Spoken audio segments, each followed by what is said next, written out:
Welcome back, everyone. We're going to drive through Copenhagen.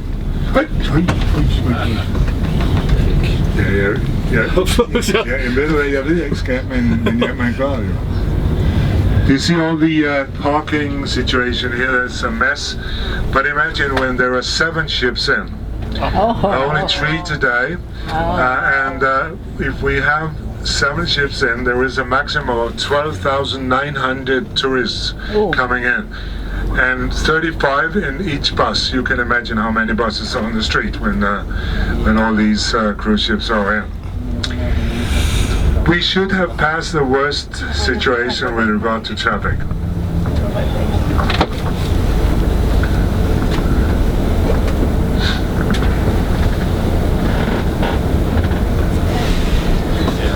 I don't know if everybody heard it. I think almost everybody was at the square here. It is Italian Rococo style and built around 1750. Royal residence area from 1794. We have a couple of embassies right in front of us here to the right. Ukraine, Portugal, Netherlands, Venezuela. And further down we have Finland and Sweden and big buildings, not just an apartment. And we have one of the old warehouses on the left, now the Admiral Hotel, an upscale, I believe 4-star hotel here on the left. We are approaching the area of Nyhavn or New Harbor, if we translate it to English, and that is the name of the canal, as well as the streets on both sides.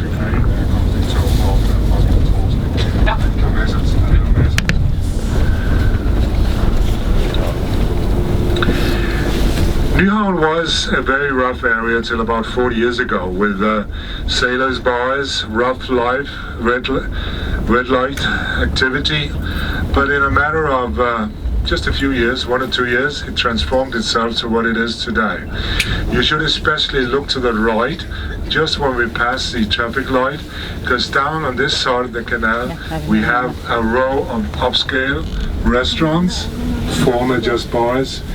And on a sunny day, hopefully later today, it'll be crowded with people here. You see how nice it actually is, and you will get a second view from the other side in a couple of minutes.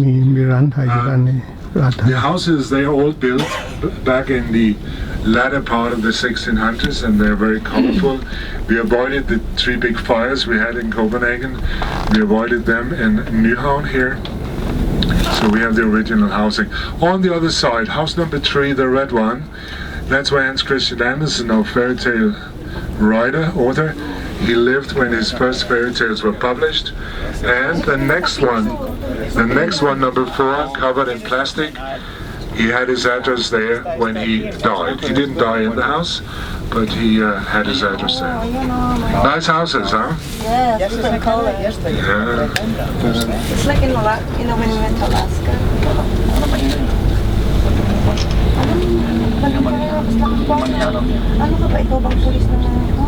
Yeah.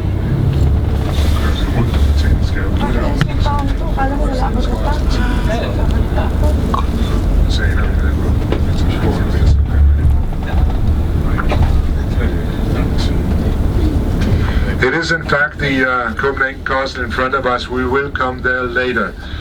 If the British among us have seen the television series Borgen, have you seen Borgen? Maybe not, but this is Borgen.